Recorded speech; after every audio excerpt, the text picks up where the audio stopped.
Entonces, vamos a ver cuál es la idea. La idea es la siguiente.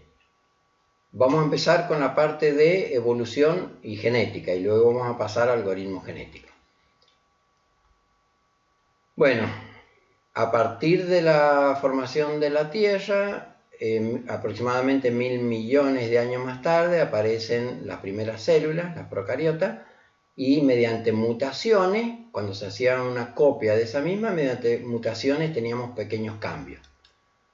Luego, 2000 millones de años más tarde, aparecen células más complejas que se llaman eucariotas, y es donde aparece por primera vez en la Tierra el sexo a nivel celular.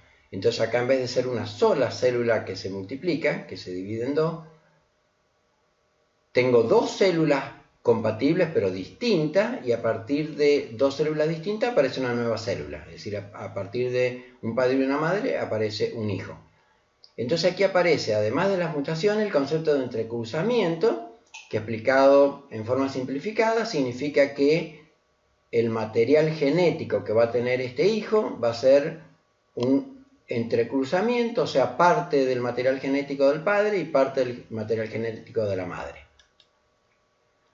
Bueno, 800.000 años más tarde aparecen formas más complejas como trilobites. Después de la explosión cámbrica aparecen gasterópodos, cefalópodos, y en un momento emergen los continentes. Entonces tiene que haber en todo momento hay adaptación al medio. Yo tomé esta porque es como la más gráfica. Cuando suben los continentes, entonces parte de los peces que quedan en las zonas que suben los continentes la mayoría fallecen, y algunos poquitos evolucionan, se adaptan al medio y evolucionan a anfibios. O sea, los anfibios tienen muchas características de los peces, pero son como si fueran peces pulmonados y que caminan. Entonces aparece el concepto de adaptación al medio, o sea, el concepto de fitness. Bueno, y con eso es suficiente. Lo que van a hacer los algoritmos genéticos, se van a quedar de todo esto súper complejo, inherente a evolución, nos vamos a quedar con tres conceptos: con el concepto de mutaciones, con el concepto de entrecruzamiento y con el concepto de fitness. Entonces vamos a aplicar estas cosas, pero las vamos a aplicar a los algoritmos genéticos.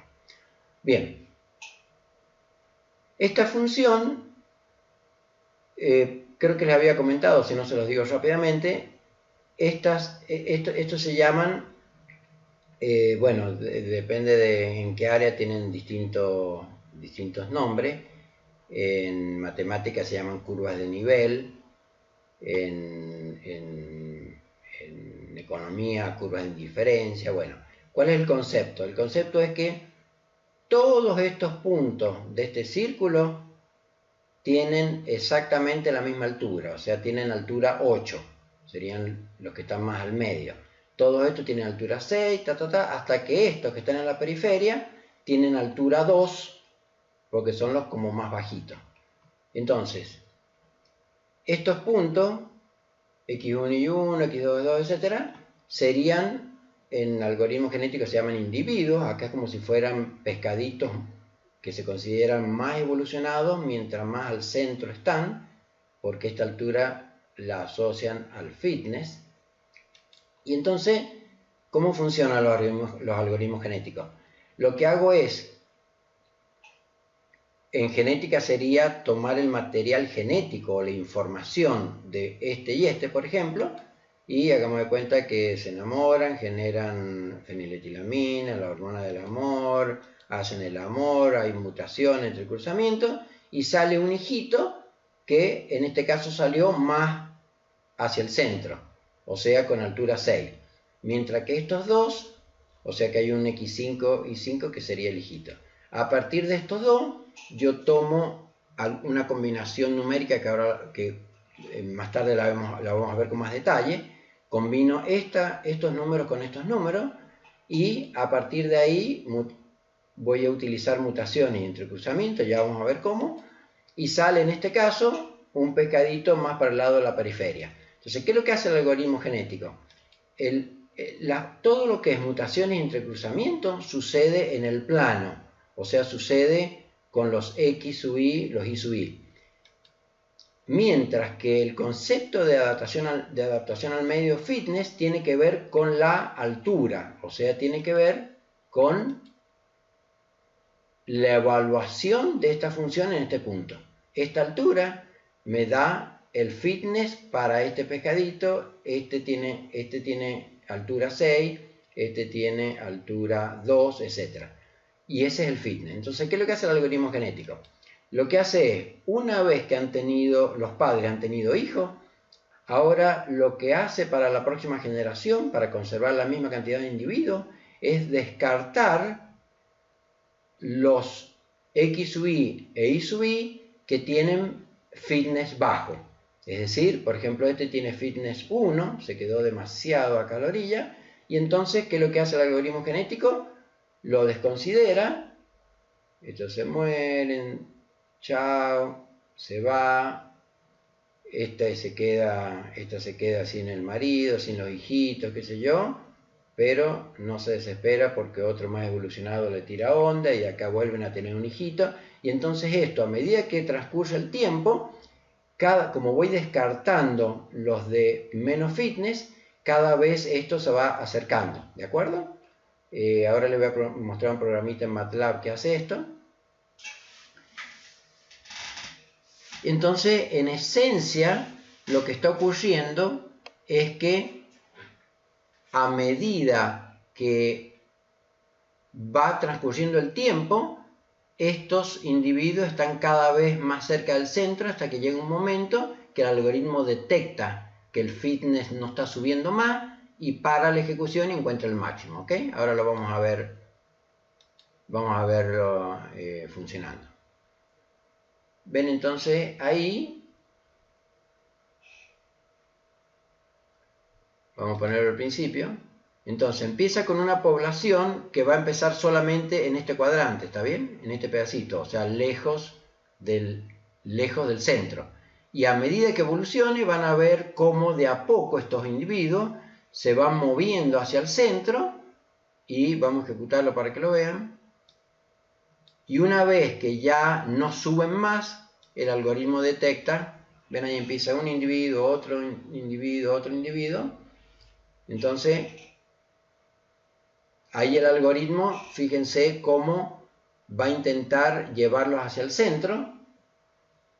Esa flecha me indica el 0, 0. El x igual 0 igual 0 es donde encuentra esa función el máximo. Entonces ven cómo se va acercando al centro hasta que llega un momento en que ya el fitness, que ya lo van a ver en otro gráfico, ven ahí ya lo encontró, ya encontró el máximo, ¿de acuerdo? Y entonces hay otra gráfica que me muestra cómo ha ido subiendo el fitness y el algoritmo lo que hace, ven, este me muestra el fitness y lo que hace el algoritmo es que va subiendo, subiendo, subiendo el fitness promedio, ¿no es cierto?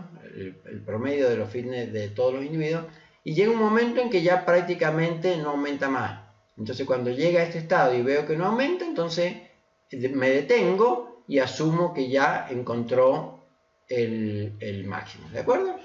Esa es la esencia, pero vamos a ver que es bastante más complicado que eso.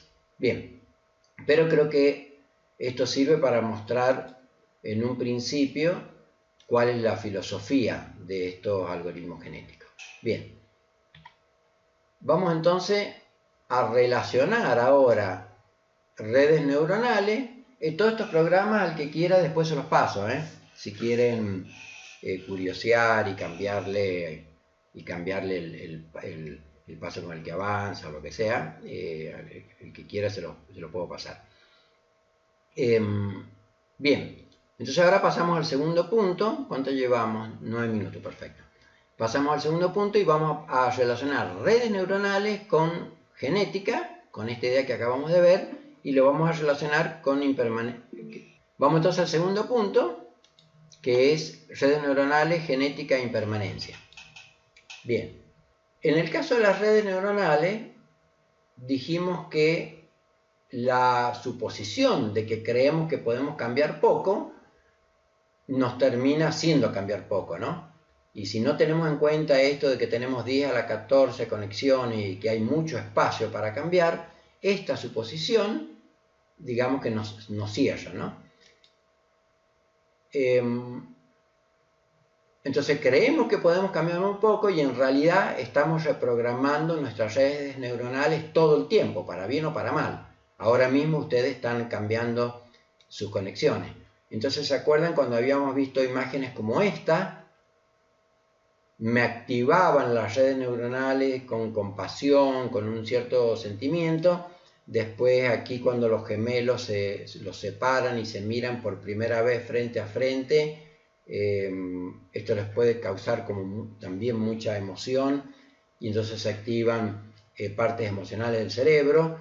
Después se acuerdan cuando vimos esta navaja cortando un ojo, les daba como impresión porque se activaban las neuronas espejo. Entonces todo esto eran ejemplos que habíamos visto en los cuales tenemos una enorme cantidad de conexiones para cambiar y según lo que vemos vamos automáticamente cambiando nuestras redes neuronales, en la mayoría de los casos sin dirigirla. Y la idea de la meditación es que nosotros seamos capaces de gobernar nuestra mente y dirigirla para donde nosotros queremos, ¿no?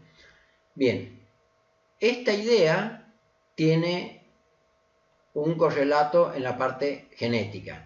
De similar manera que creemos que podemos cambiar muy poco las redes neuronales nuestras, o sea que nosotros podemos cambiar poco, desde el punto de vista de genética, creemos que no podemos cambiar nuestro ADN.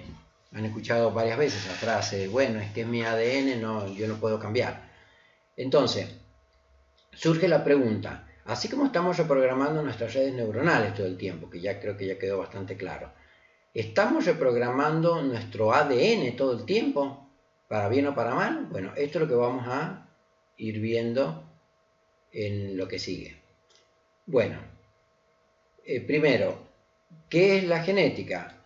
Una definición como muy simple, el estudio de los genes. Entonces, ¿qué es un gen? Bueno, un gen es un fragmento de ADN que sintetiza proteína. Entonces, he puesto demasiado lejos el... Ahí está. Sí, no me... Entonces, las proteínas hacen la mayor cantidad de trabajo en la célula y se requieren para, bueno, la regulación, los tejidos del cuerpo, los órganos, etc. Y alrededor de 330 billones de células se reemplazan diariamente. Entonces, esto lo que está mostrando, esta enorme cantidad, quiere decir que este concepto que habíamos visto, que estamos reprogramando nuestras redes neuronales todo el tiempo y en función a ese programa que nos estamos construyendo, cambiamos los pesos todo el tiempo y de acuerdo a esa red neuronal que nos inventamos, construimos nuestra realidad virtual, que puede ser muy diferente a la realidad virtual de otra persona. Y esto me sucede a mí, y si yo tengo la mente suficientemente abierta, estoy permanentemente, puedo cambiar drásticamente los pesos y por lo tanto puedo vivir realidades virtuales cada vez más diferentes. Y esto estaba asociado, como mostramos antes, con el concepto de impermanencia. Es decir, creemos que mi mente es muy fija y que yo no puedo cambiar, y sin embargo estamos cambiando permanentemente aunque no nos proponemos, y esto está asociado con el concepto de impermanencia, que todo el tiempo estamos cambiando permanentemente. Entonces, a partir de este concepto de que diariamente, entonces, este concepto de impermanencia que vimos asociado a las redes neuronales, también existe a nivel de las células en el cuerpo. Es decir, como estamos reemplazando por día esta enorme cantidad de células, quiere decir que estamos construyendo proteínas y estamos generando células, por lo tanto, no solamente a nivel de red neuronal somos distintos de ayer, sino que no solamente a nivel de red neuronal, sino también a nivel celular. Es decir, que las células que tenemos ahora, 330 billones de células que tenemos ahora han cambiado respecto a ayer. Quiere decir que hasta físicamente somos distintos de como fuimos ayer. Por eso esto refuerza este concepto de impermanencia, que era uno de los conceptos que se estudiaba en el budismo. Entonces, la pregunta es cómo el ADN que está dentro del núcleo de la célula, cómo a partir del ADN que está dentro del núcleo de una célula se forma una proteína. O sea, cómo se genera una proteína a partir del ADN. Y esto es lo que vamos a ver en el próximo